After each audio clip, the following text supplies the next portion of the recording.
Let me ask you something. If you were to Google what happened to most African countries post-independence, what do you think you'd see? Wealth and prosperity? Maybe for a few.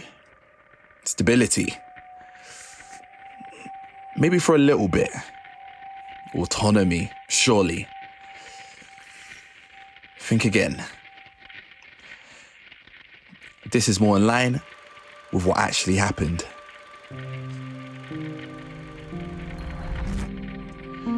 When it comes to modern society, Africa should not be where it is. It is the most mineral-rich continent in the world, by far. But yet, it is the poorest continent in the world. Nearly half of the people in sub-Saharan Africa live below the poverty line. In 2022, 40% of children in sub-Saharan Africa live in extreme poverty. Why? The large part of that reason is this. If you're watching this video, I'm sure you've heard of the scramble for Africa. If not, here's a brief summary. The rival powers convened around a conference table in the German capital, and in February 1885 signed the Act of Berlin, an agreement to abolish slavery and allow free trade. But the act also drew new borders on the map of Africa, awarding territory to each European power and turning trading partners into subjects of empire. It legalized the scramble for Africa.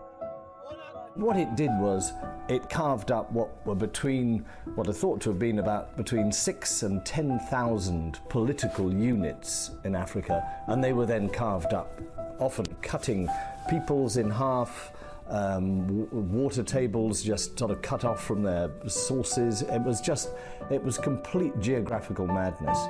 Simply drew lines on the map, places where they had not even been yet. They had no idea what was there.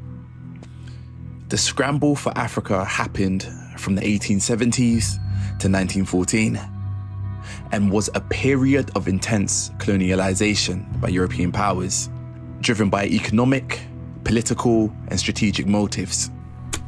Fueled by industrialization, European nations sought raw materials, new markets, and geopolitical dominance. The Berlin Conference in 1884 to 85, organized by European leaders to prevent conflicts amongst themselves, formalized colonial claims, often disregarding African interests or ethnic divisions. Key players included, no surprises here, Britain, France, Germany, Belgium, Portugal, and Italy. Britain sought control of territories like Egypt, Sudan, and South Africa to secure trade routes, including the Suez Canal. France expanded into West and North Africa, while Belgium exploited the Congo under Leopold II's rule, infamous for its brutal extraction of resources. Germany and Italy, newer imperial powers, aimed to enhance their prestige through African colonies. The partition of Africa was achieved through treaties, military conquests and alliances, often with devastating conquests for local populations.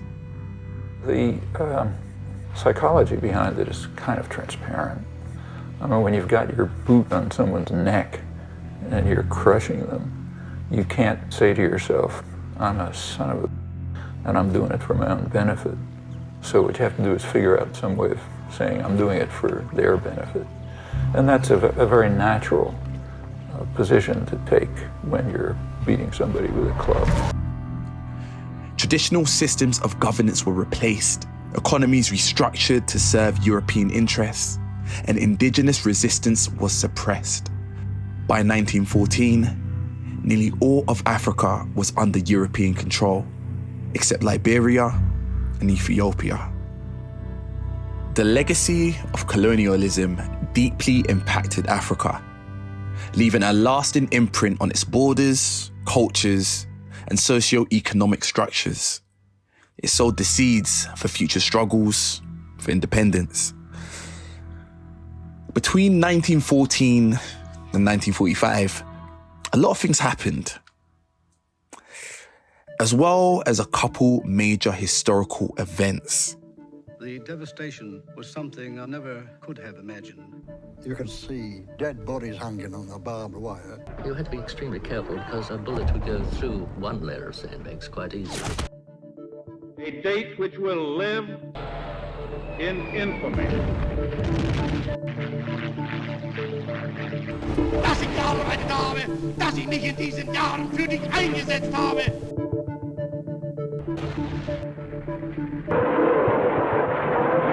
General Eisenhower informs me that the forces of Germany have surrendered to the United Nations. The flags of freedom fly all over Europe. We have spent more than $2 billion on the greatest scientific gamble in history, and we have won. Never in the field of human conflict was so much owed by so many to so few. After World War II, weakened European powers faced economic struggles.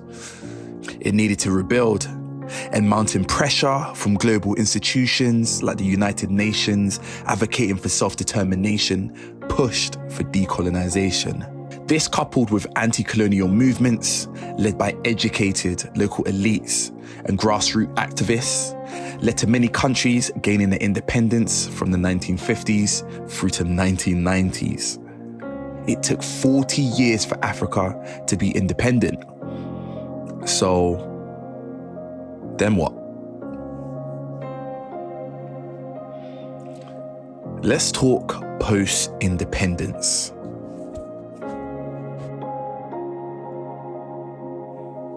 There's so many factors that led to war, that led to corruption, that led to coups, that led to suffering, poverty. And I'm going to run through them for you right now, starting with colonial legacy.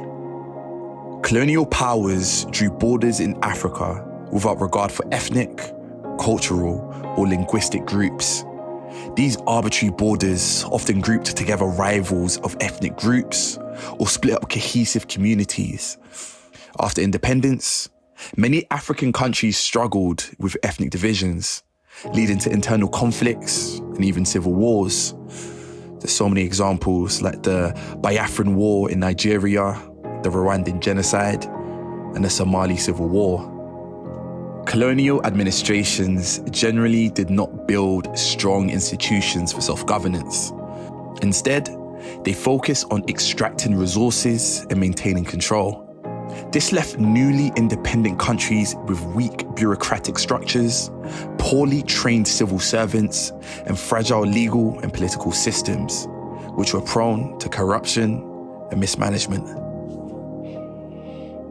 Under colonialism, African economies were designed to benefit colonial powers, with little investment in local infrastructure, education, or industries. Upon independence, many African nations inherited economies that were dependent on a few primary exports and poorly diversified. Even after independence, colonial rule still remained in some form. France, for example, economically exploited its former policies through a system of neo-colonialism, which maintained economic control even after independence. French companies monopolized vital industries such as mining, agriculture, and oil extraction. France also established the franc CFA, a currency used by 14 African nations, which kept countries tied to the French economy by requiring their foreign reserves to be held in France. Additionally, France continued to control trade routes, dictate the terms of investment, and influence political leaders, ensuring the extraction of resources at low costs while limiting the economic autonomy of its former colonies. On a une histoire et elle dit un lien avec la France, avec l'expuissance coloniale qui n'a pas été rompue. Parce que celui qui contrôle la monnaie contrôle la production, contrôle l'échange, contrôle la consommation. On ne peut pas comprendre l'histoire du CFA si on ne comprend pas de l'autre côté l'histoire. This perpetuated dependency and underdevelopment. This economic fragility made it difficult to build sustainable development and left countries vulnerable to corruption, exploitation, and political instability. Nick Cheeseman and Jonathan Fisher speak of the concept of the big man, stating, "Before colonialism, many African societies were decentralized, with power distributed among smaller communities, limiting the potential for exploitation. However, colonial rule reshaped this dynamic by creating centralized states with strong bureaucracies and security forces. Colonial powers often collaborated with local leaders, empowering a small number of big men to control larger territories. This concentration of power entrenched ethnic identities and led to the creation of authoritarian systems. So, post-independence, African politics became dominated by struggles for power among these leaders, with the legacy of colonialism hindering inclusive governance and reinforcing centralized, often exploitative, political structures. Many African leaders after independence became authoritarian and failed to create inclusive democratic systems. Some leaders saw themselves as liberators, but became dictators, concentrating power and suppressing opposition. This often led to violence against opposition groups, ethnic groups, and political rivals, contributing to long-term instability. Perfect example of this is Mobutu Sese Seko in Zaire or the Democratic Republic of Congo. So that brings us to our conclusion. The combination of colonial legacy, Cold War proxy wars, weak institutions, ethnic divisions, political instability, economic dependence, and corruption made it difficult for many African countries to build stable democratic systems after gaining independence. Although some African nations managed to achieve relative peace and development, the majority faced significant struggles with war, corruption, authoritarianism, as leaders attempted to navigate the complex legacies left by colonialism. I think also people don't realize, to go back to the other point that I was making, just how much of an impact that the interaction with Europe, the interaction with other, has had on Africa and the different populations, different peoples. I mean, you look at coming to society, extracting all you can, destroying the fabrics that existed before, the social fabrics that existed before, and just basically taking what you can take, getting what you can get. People don't talk about the amount of destruction in terms of human lives that happened, whether it's through slavery or through, for example, what Belgium was doing in the Congo. The fragmentation of society that happened after that destruction of human life. And then all we get now when you read the newspaper is, oh, well, these people they've been killing each other from time immemorial. That's what they do. That's how they behave. That's how they are. They're just savages, and there's nothing we can do to help them. Not acknowledging that, look, if you hadn't come in here and set this person against that person, if you hadn't, for example, what happened in Nigeria in Igbo culture, if you hadn't elevated certain members of society or fragmented the traditional system of government, then you might not have the situation that you have right now. I think that we forget that when people talk about Africa and colonialism and its impact on Africa. So in essence, they were doomed before they even started.